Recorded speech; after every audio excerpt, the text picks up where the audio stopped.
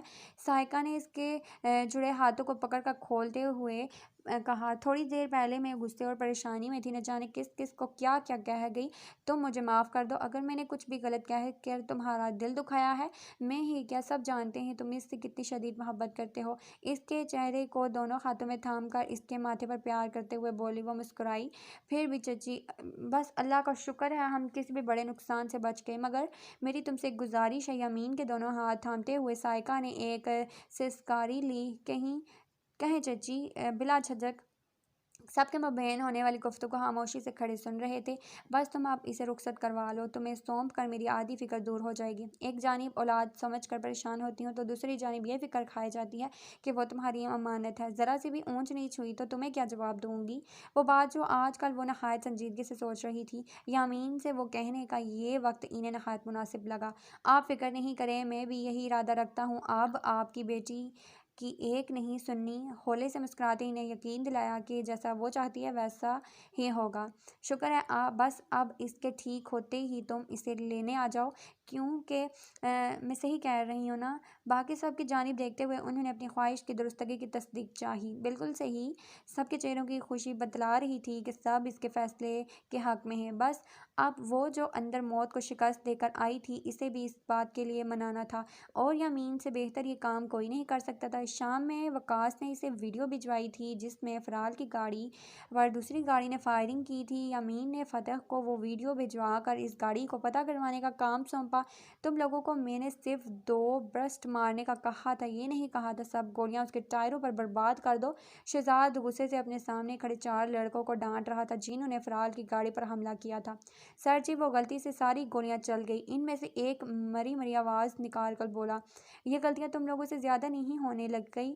ایسے ہی غلطیاں ہوتی رہی تو کسی دن تم لوگوں کی یہی غلطی کی وجہ سے ہم سب جیل کے سلاخوں کے پیچھے ہوں گے۔ شہزاد نے بولنے والی کو غسیلی نظروں سے دیکھا۔ منہ چھپائے ہوئے تھا یا اس کا بھی دھیان نہیں رہا؟ شہزاد نے طنز کیا۔ جی سر، وہ تو چھپا لیے تھے، ان میں سے ایک نے جواب دیا۔ ٹھیک ہے، دفعہ ہو جاؤ یہاں سے، اور ابھی 1 ہفتہ کم از کم تم لوگ اپنے اڈے سے باہر نہیں آؤ گے۔ شہزاد نے کچھ سوچ کر کہا، جی سر جی، جیسے آپ کہیں۔ ایک نے تابعداری سے کہا۔ ابھی وہ سب نکل کر گئے ہی تھے کہ پاشا کا فون آنے لگا۔ جی سر۔ شہزاد نے لمحے کی دیر کیے بنا فون اٹھایا۔ وہ لڑکی تو کافی بری طرح زخمی ہوئی ہے، تم نے تو کہا تھا کہ معمولی سا حملہ ہوگا۔ پاشا غصے میں بول رہا تھا، وہ ابھی اپنا نام اس معاملے میں نہیں آنے دینا چاہتا تھا۔ ابھی تو سریندر اس کی جان کا دشمن تھا، یہاں کے لوگ بھی اس کے پیچھے پڑ جاتے تو وہ تو گیا تھا کام سے۔ دیکھو شہزاد، میں اس وقت کسی قسم کی حماقت افورڈ نہیں کر سکتا، اس نے تنبیہ کی۔ ارے سر، آپ پریشان نہ ہوں، جلد ہی مثبت نتائج سامنے آئیں گے اور آپ دیکھیے گا کہ ان کاغذات سمیت ہمارا بندہ بھی ہمارے حوالے کریں گے وہ۔ شہزاد نے اسے تسلی دلائی۔ جو بھی ہے سوچ سمجھ کر قدم اٹھانا۔ اس نے پھر سے شہزاد کو باخبر کیا۔ آپ فکر نہ کریں سر، فکر تو اسے اب کرنی تھی۔ اب اللہ برے کا برا انجام کرنے کے لیے اسے اسی کے بچھائے جال میں پھنسا دیتا ہے کہ اس کی عقل سمجھ بوجھ سب اس سے ایسے فیصلے کرواتے چلے جاتے ہیں جو اسے دلدل میں دھکیل دیتے ہیں۔ پاشا کے ساتھ بھی یہی ہو رہا تھا۔ سکون نہیں تھا آپ کو بھی؟ کہیں بھاگی جا رہی تھی کیا؟ روحن سی آواز۔ یمین کے چہرے پر مسکراہٹ بکھیر گئی۔ ہاتھوں پر لگی سوکھی مہندی کو وہ ویسے دیکھ رہی تھی جیسے اس میں یمین کی تصویر نظر آ رہی ہو۔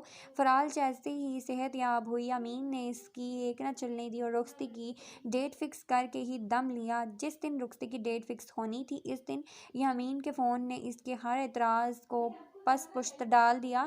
میں نے ہمیشہ آپ کی ہر بات مانی اور اسی وجہ سے مجھے لگا کہ آپ کو اس تکلیف سے گزرنا پڑا۔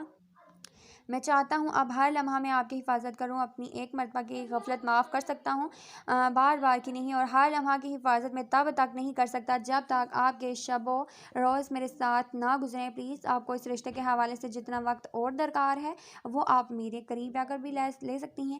کیا میں یہ امید کر سکتا ہوں کہ میری محبت کو سمجھتے ہوئے آپ میری اتنی سی خواہش کا پاس رکھ لو؟ یامین نے اس کے لیے انکار کی کوئی گنجائش نہیں رکھی تھی۔ کیا ہوتا اگر اللہ اس کی قسمت میں اس کی خواہشات کو پورا کرنے والا شخص نہ لکھتا؟ وہ کیا کر لیتی اگر یامین اسے اپنے ارادوں کو پورا کرنے کے لیے روک دیتا؟ ایک لڑکی کر ہی کیا سکتی ہے؟ نہ وہ اپنی قسمت خود لکھ سکتی ہے، نہ اپنی زندگی میں آنے والے مرد کو خود چن سکتی ہے۔ یامین اس کی زندگی میں اللہ کی جانب سے انعام تھا تو وہ انکار کر کے اس انعام کی ناقدری کیسے کر سکتی تھی؟ مجھے کوئی اعتراض نہیں۔ فرال کے اتنے سے الفاظ نے یامین کے دل میں اس کے مقام کو کچھ اور بلند کر دیا تھا۔ فرال کی رضامندی ملتے ہی یامین نے اسی شام رخصتی کی ڈیٹ فکس کی کارروائی جو ہفتے کے اندر اندر ہونی تھی، اور آج اپنے ہاتھوں پر لگی مہندی دیکھ کر اسے یامین پر غصہ آ رہا تھا۔ مجھے سخت ناپسند ہے یہ مہندی اور آج لگانی پڑ گئی، ریحان سے لہجے میں اصل وجہ بتائی، اور مجھے بہت پسند ہے۔ ویسے بھی دادو کہا کرتی تھی کہ عورت کو اپنی شوہر کی پسند کی چیزوں کو اپنانا چاہیے۔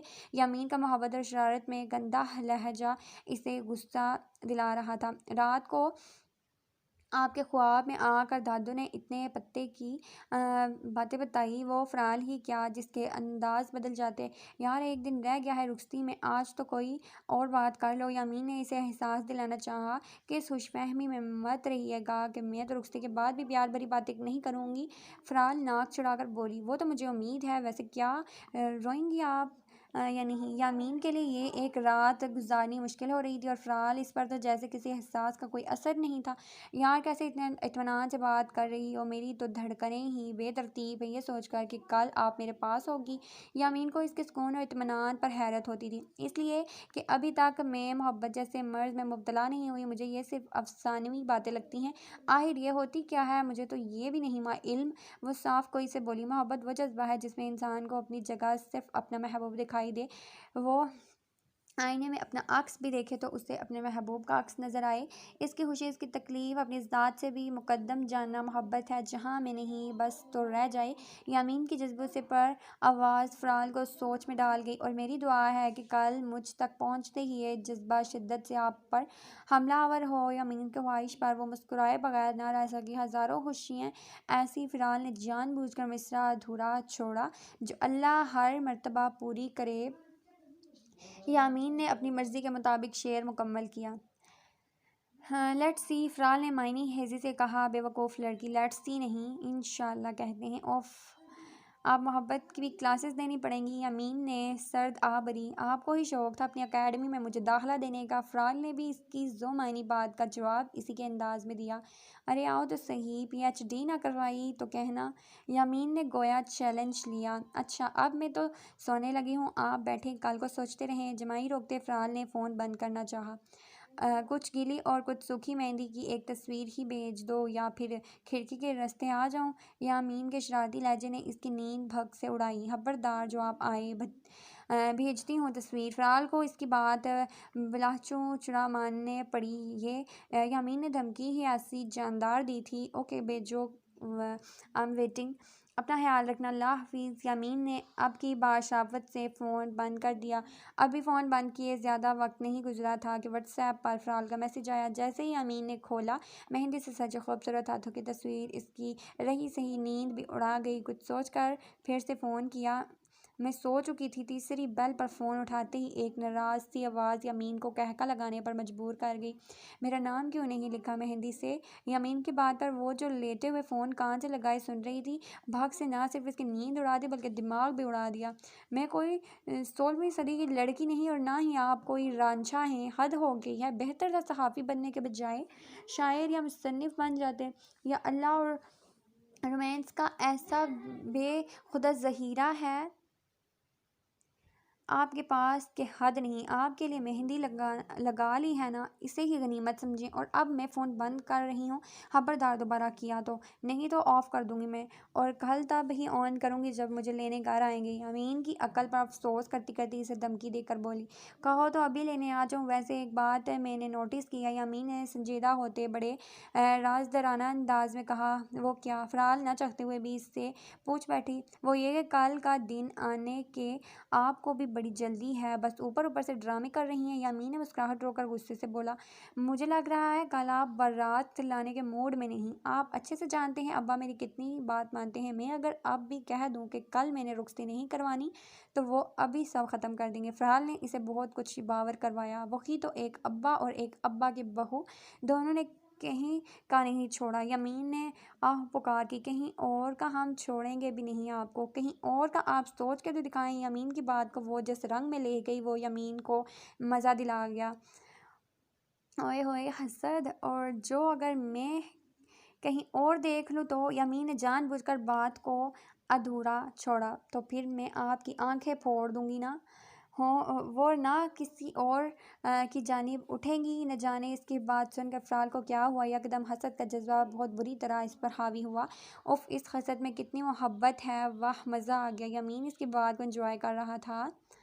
یامین آپ نے ایسے کیوں کہا ہے؟ یکدم وہ سنجیدہ ہوئی، ارے یار مذاق میں کہہ رہا تھا، آپ کو پتہ ہے حسد کسی کی آپ کے لیے محبت جانے کا بہترین آلہ ہے، اور مجھے خوشی ہو رہی ہے کہ انجانے میں ہی صحیح میں نے یہ آلہ استعمال کیا ہے، نہیں تو یہی سمجھتا کہ میں ہی آپ کے لیے مجنوں بنا ہوا ہوں۔